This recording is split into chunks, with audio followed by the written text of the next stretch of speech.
Hello दोस्तों, आपको मेरा भक्ति गुरु चैनल में स्वागत है। तुलसी विवाह पौराणिक कथा। एक बार शिव ने अपने तेज को समुद्र में फेंक दिया था। उससे एक महातेजस्वी बालक ने जन्म लिया। यह बालक आगे चल के जालंधर नाम से पराक्रमी दैत्य राजा बना। इसकी राजधानी का नाम जालंधर नगरी था। दैत्यराज कालनेमी की कन्या वृंदा का विवाह जालंधर से हुआ।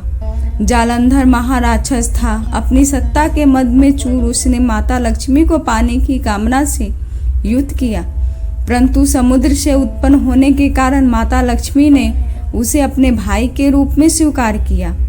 वहां से पराजित होकर वो देवी पार्वती को पाने की लालसा से कैलाश पर्वत पर गया। भगवान देवादिदेव शिव का रूप धारण कर माता पार्वती के समीप गया, परंतु मां ने अपने योग बल से उसे तुरंत पहचान लिया तथा वहां से अंतर्ध्यान हो गई। देवी पार्वती ने क्रुद्ध होकर सारा वृत्तांत भगवान विष्णु को सुनाया। जालंधर की पत्नी वृंदा अत्यंत पवित्रता स्त्री थी। उसी के पवित्र व्रत धर्म की शक्ति से जालंधर ना तो मारा जाता था और न ही पराजित होता था। इसीलिए जालंधर का नाश करने के लिए वृंदा के पतिव्रत धर्म को भंग करना बहुत आवश्यक था। इसी कारण भगवान विष्णु ऋषि का वेश धारण कर वन में जा पहुंचे, जहां वृंदा अकेली भ्रमण कर रही थी। भगवान के साथ दो मायावी राक्षस भी थे, जिन्हें देखकर वृंदा भयभीत हो गई। ऋषि ने वृंदा के सामने पल में दोनों को भस्म कर दिया और उनकी शक्ति देख वृंदा ने कैलाश पर्वत पर महादेव के साथ युद्ध कर रहे अपने पति जालंधर के बारे में पूछा। ऋषि ने अपने माया जाल से दो वानर प्रकट किए। एक वानर के हाथ में जालंधर का सिर और दूसरे के हाथ में धड़। अपने पति की दशा देखकर वृंदा मूर्छित होकर गिर गई।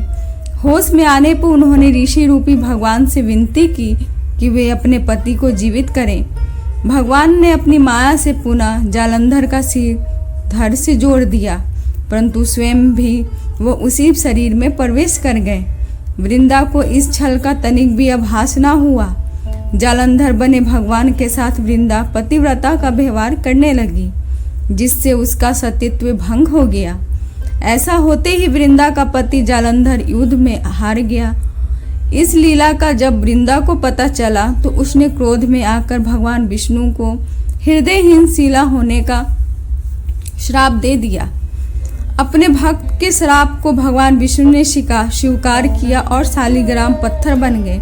सृष्टि के पालन कर्ता के पत्थर बने जाने से ब्रह्मांड में असंतुलन की स्थिति हो गई। यह देखकर सभी देवी देवताओं ने वृंदा से प्रार्थना की कि वो भगवान विष्णु को श्राप से मुक्त कर दे।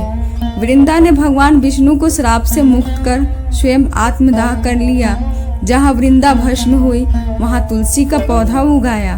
भगवान विष्णु ने वृंदा से कहा, हे वृंदा, तुम अपने सतीत्व के कारण मुझे लक्ष्मी से भी अधिक प्रिय हो गई हो। अब तुम तुलसी के रूप में सदा मेरे साथ रहोगी। तब से हर साल कार्तिक महीने के देव उठावनी एकादशी का दिन तुलसी विवाह के रूप में मनाया जाता है। जो मनुष्य भी मेरे शालिग्राम रूप के साथ तुलसी का विवाह करेगा, उसे इस लोक परलोक में विपुल यश प्राप्त होगा। उसी दैत्य जालंधर की यह भूमि जालंधर नाम से विख्यात है। सती वृंदा का मंदिर मोहल्ला कोट किशन चंद में स्थित है। कहते हैं कि इस स्थान पे एक प्राचीन गुफा भी थी जो सीधी हरिद्वार तक जाती थी। सच्चे मन से 40 दिन तक सती वृंदा देवी के पूजा मंदिर में करने से सभी मनोरथ पूर्ण होते हैं। जिस घर में तुलसी होती है वहाँ यम के दूत भी असमय नहीं जा सकते। मृत्यु के समय जिसके प्राण मंजरी रहित तुलसी और गंगा जल मुख में रखकर निकल जाते हैं, वह पापों से मुक्त होकर वैकुंठ धाम को प्राप्त होता है। जो मनुष्य तुलसी व आंवलों की छांव में अपने पितरों का श्राद्ध करता है, उसके पितृ मोक्ष की प्राप्ति होती है। आशा करती हूँ कि आपको मेरा यह वीडियो पसंद आया।